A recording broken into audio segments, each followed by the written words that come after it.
is like a living environment where everything is interconnected is between living things such as human, animal, plant, and non-living things. Okay, good, Yani. So, an ecosystem is consists of living organism in a place along with their abiotic environment and its dynamic, especially in the process of matter and energy. Okay, before we start our material, I will show you a video. What organism live in this environment? Okay, Rani.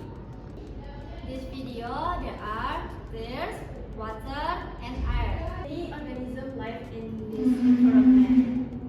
Next, ecosystem component consists of two biotic factors and abiotic factors. What biotic factors? Biotic factors is living organism in an ecosystem such as animal, human, bacteria, plant, and fungi. And what about biotic factors? Biotic factors is non-living physically and chemically chemical component in an ecosystem such as air, water, soil, sunlight, and mineral.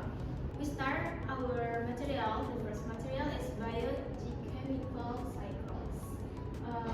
Atoms such as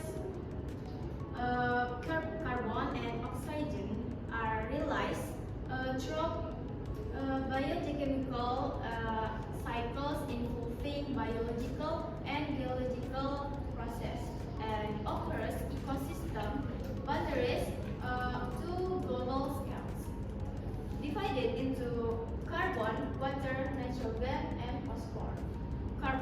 Carbon is a major constituent of organic compounds, and its cycle involves photosynthesis by plants, consumption by animals, and release back into the atmosphere as carbon dioxide through respiration and decomposition.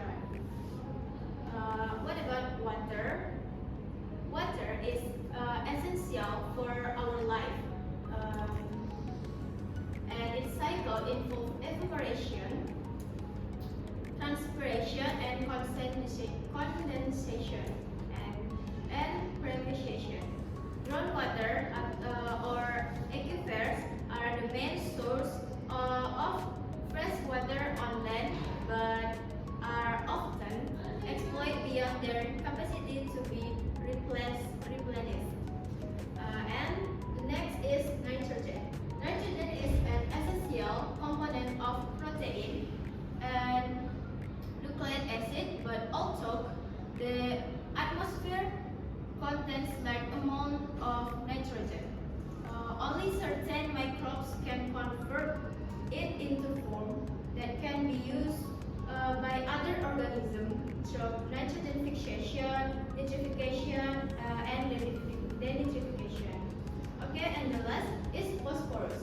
Phosphorus, unlike carbon and nitrogen, doesn't cycle through an atmosphere and excites only a phosphate. Phosphorus is essential for nucleic acid and cellular energy, and its cycle is limited to terrestrial and aquatic ecosystem. What impact of human activities? The impact of human activities. Human activities such as burning of fossil fuels, the use of fertilizers, and deforestation cause imbalance in biogeochemical cycle. Next, the second material is the flow of energy in ecosystem. Ecosystems are dynamic in their processing of energy and matter. The energy differs from matter in that isn't result. It flows in one direction from the sun through the ecosystem and out as heat into space, making the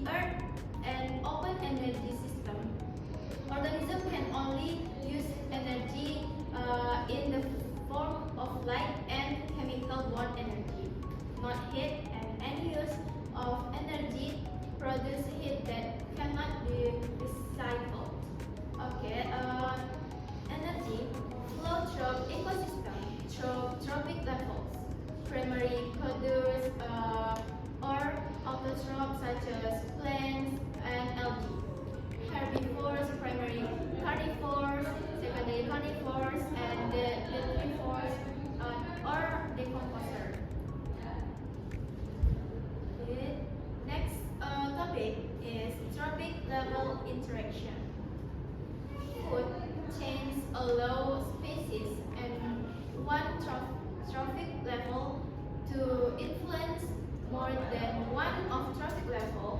For example, primary carnivores affect not only the animals they eat but also indirectly the plants or algae that their prey eat. This impact is known as two-type, namely known as top-down impact and conversely bottom-up impact. What is top-down impact? Top-down impact is a process in which effect from a top traffic level flow down to effect two or more traffic levels below it called a traffic cascade. What about bottom-up impact? Bottom-up impacts occur when increased primary productivity, example, more plants or algae, affect the herbivores and carnivores. Okay, the last material is biodiversity and ecosystem stability. Species richness in an ecological community. For example, the number of species present influence the stability and productivity of an ecosystem. Research at Cedar Creek has known that communities with more species tend to be more stable, experience less variation in biomass from year to year, and are more resilient to disturbance such as drought. In addition, more diverse communities are also more resistant to invasion by new species. There are three factors that influence species richness include: the first, primary productivity. Ecosystem with intermediate productivity typically have the highest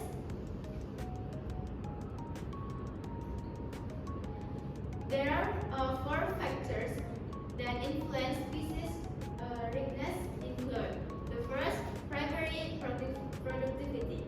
Ecosystem with medium productivity typically have the highest number of species because low productivity only a few species survive, while at high productivity herbivores reduce plant species diversity.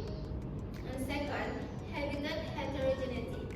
Heterogeneous environment or various types of habitats accommodate more plant and animal species.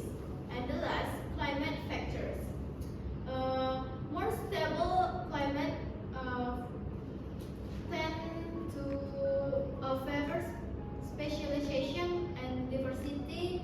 Although there is variation among groups of organisms, tropically regions have the highest biodiversity, presumably due to longer evolutionary periods, greater solar radiation, year-round growing season, and high spatial heterogeneity. Okay, that's all the material for today. Thank you for your opportunity and time. See you later. Wassalamualaikum warahmatullahi